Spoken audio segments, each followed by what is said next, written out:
श्रीमद्रामचन्द्राय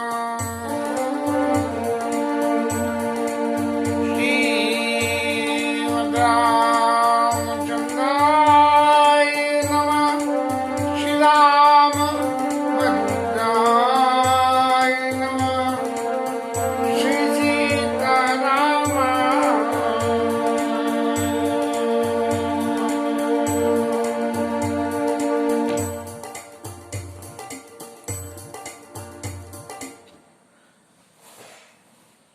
सुंदरकांड के इस हनुमत चरित्र के प्रसंग में जीवन में कितनी कितनी उपलब्धियां मिल रही हैं, इसकी कल्पना कभी स्वप्न में भी नहीं करी थी।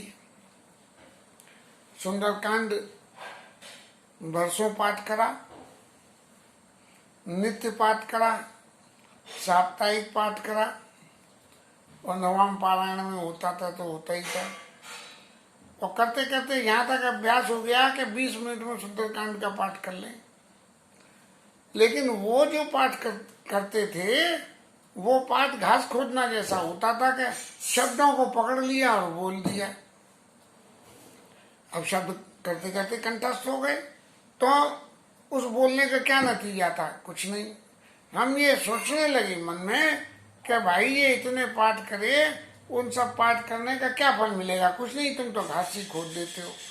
लेकिन अब जाके पता लग गया वो खोदी हुई घास भी गैया भैंसों के काम आती है, इसलिए वो जो घास खोदी थी आज उसी घास के प्रताप पे ये सुंदरकांड की व्याख्या कर पा रहे हैं। हमारे हनुमान महाराज तो जो है उसी बात से प्रसन्न हो गए, कह रहे हमारी लीला की घास खोद रहा है तो क्या कुछ कर तो रहा है?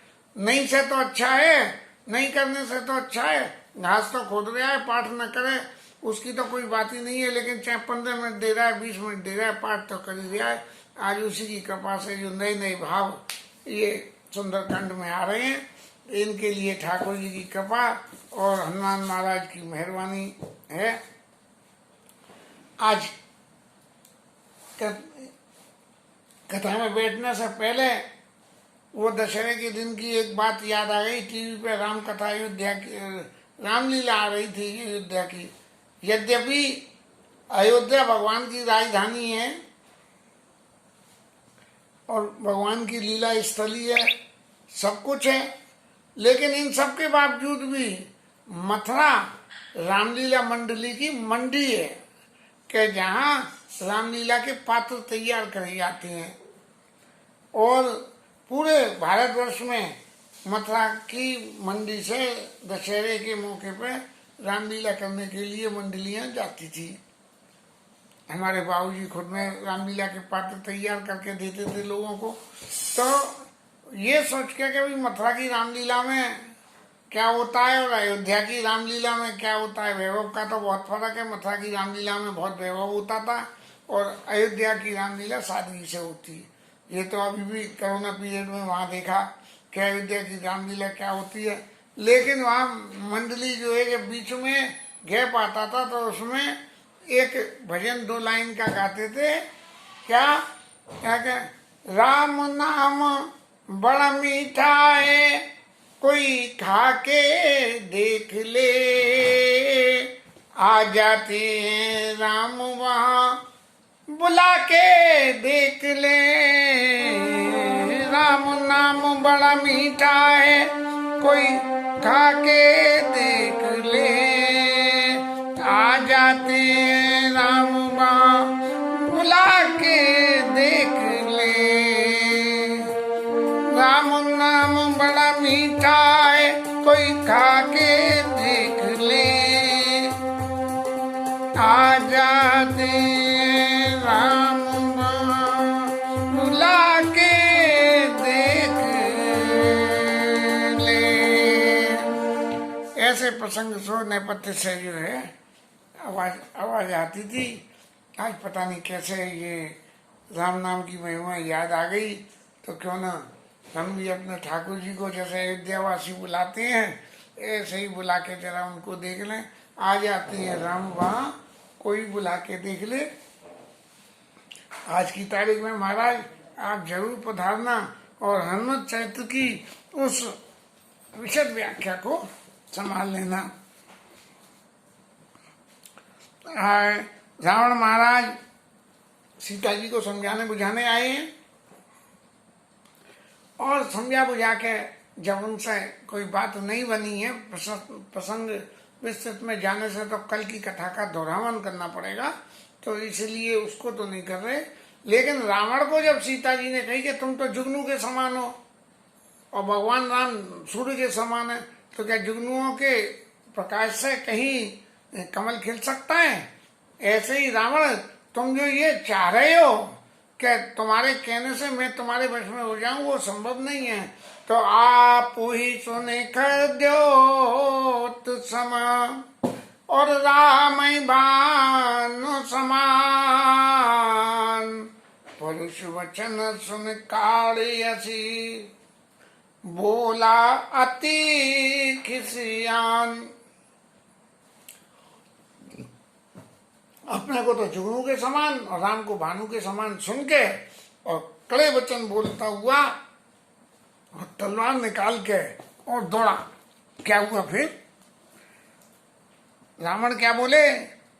सीता ते मम कृत अपमाना, कटियाऊ तब सिर कठिन कमाना। अरे सीता, तेने मेरा अपमान किया है, मैं तेरा सिर अपनी कमान से काट दूंगा।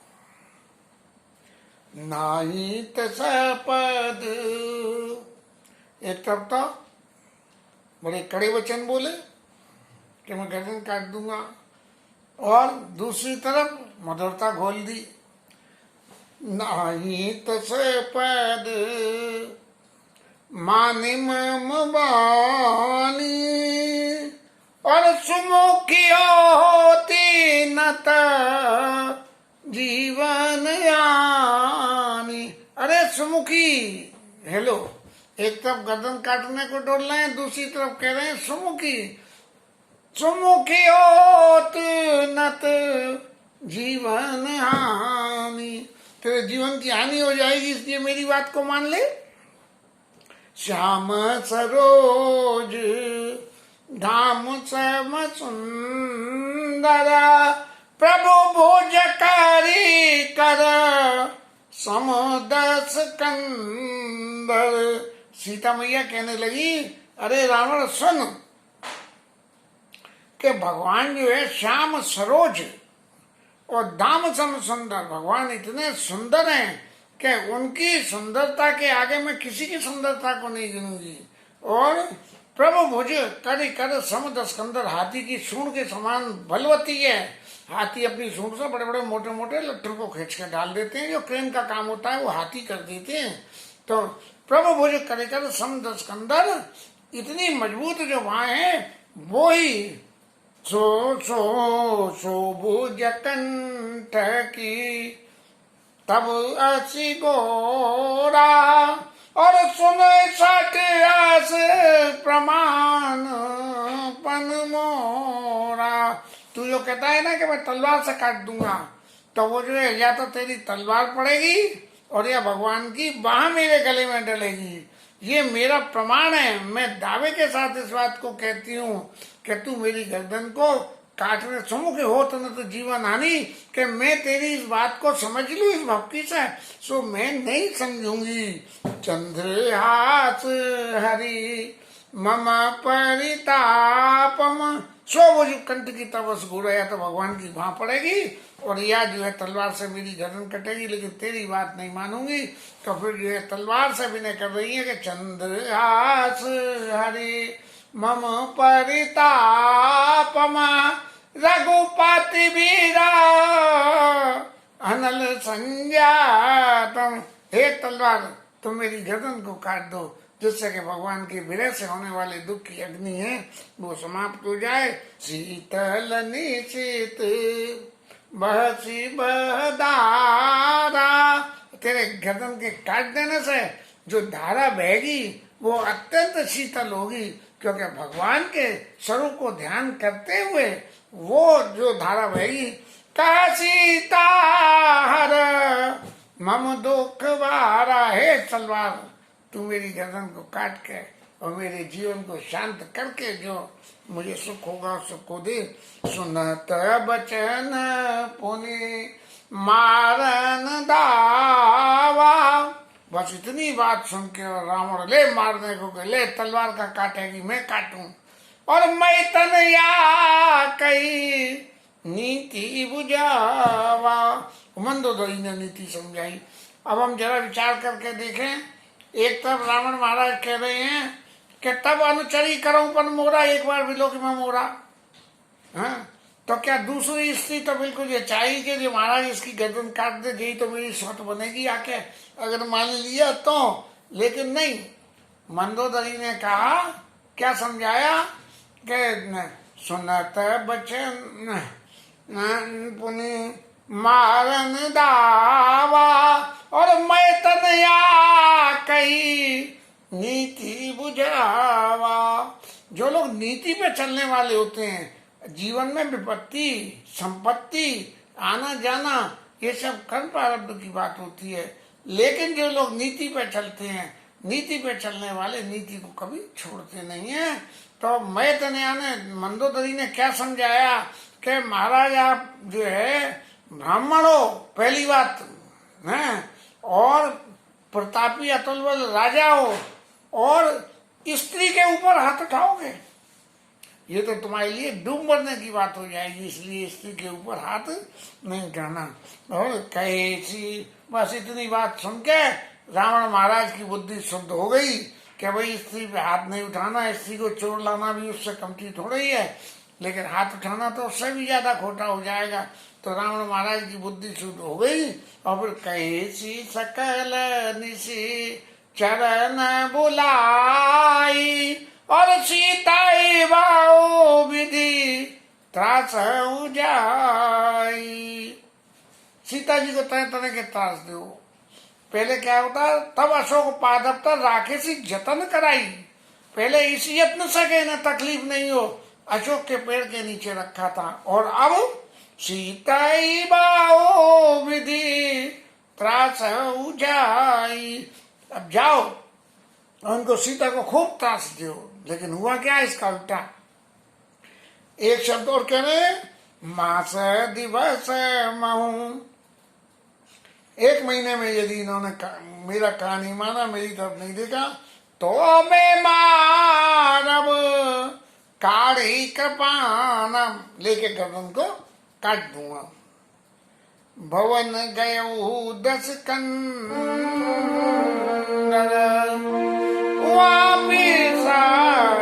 चंदा सीतई त्रास दिखावई धरई अब जो अब तक अपॉइंटेड उनके यहाँ थे राक्षस, वो तो सब सीता जी का ध्यान रखने वाले थे। और फिर कहे से सकल निश्चन बुलाई, तो वो जो वहां थे वो नहीं, उसके अलावा भी और थे सकल निश्चन, जो वहां बाघ के रखवाड़े में जो एक तो सीता जी की चौकसी, एक बाघ की चौकसी, एक लंका की चौकसी। तो जो बाघ की अशोक वाटिका की चौकसी की थी, उन्हें समझा के कहा कि सीतई बहु विदिता सऊ जाई, उन्हें ताश दो। अब जो पुराने चौकीदार थे वो तो सब समझ गए थे, तो वो तो ताश दे नहीं सकते थे, इसलिए नए अपॉइंट कर दिए। नया काम कोई करे तो नए नए पंछी लाके फंसावे जिससे के काम हो गए। पुराने तो अपनी रीति से ही चलेंगे। उनसे कह दी थी कि इन्हें तकलीफ नहीं हो, अब कहें कि इन्हें तकलीफ हो तो पहली बात माने कि आपकी बात माने, और फिर कोई बात उल्टी सीधी हो गई तो हत्या लगेगी। इनके महाराज का, रावण महाराज का क्या भरोसा, छिन में इधर और छिन में उधर। तो इसलिए नए चौकीदारों को सीताई बाऊ विधि त्रास जाई। भवन गए हुए 10 कंदर, वहां पे शासन में सीते ही त्रास दिखा, वही धरई रूप वो मंद।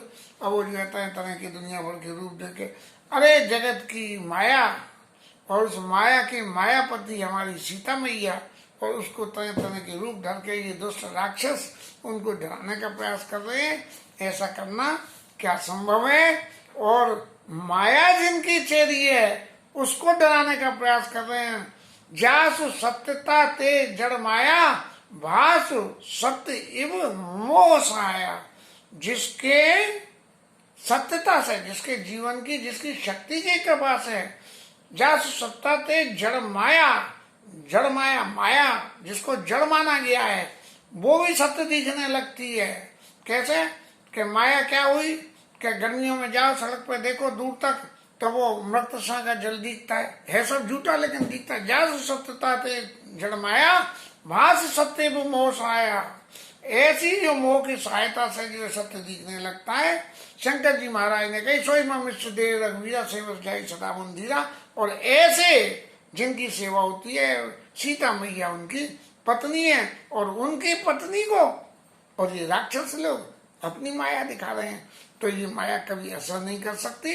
तब तक भगवान ने जो है एक नई लीला का सृजन हुआ जिसमें तेजता नाम, तेजता नाम राक्षसी का रामचरण रति निपुण विवेका। वहां एक राक्षसी और थी तेजता नाम की और उसको भगवान राम के चरणों में प्रीति थी। कहते तो ऐसा है कि वो उसकी विभीषण की पुत्री थी या क्या था, बहन थी या क्या पुत्री, विभीषण की पुत्री थी, उसे लगा दिया था वहाँ सीता जी की सेवा में। सब कहा बोली सुनाए सी सपना, सीता से करो अपना। और सबको बुला के उसने कहा कि अरे तुम सब लोग जो उधम कर रहे हो पहले मेरी एक बात सुनो। और मेरी बात क्या है कि मैंने रात को एक सपना देखा है और सपने का अर्थ पहले सुन लो जिससे कि तुम्हें उस कथा को सुनने में मन लगे। उसका अर्थ ये है कि तुम यदि सीता जी की तुम्हारा हित हो जाए।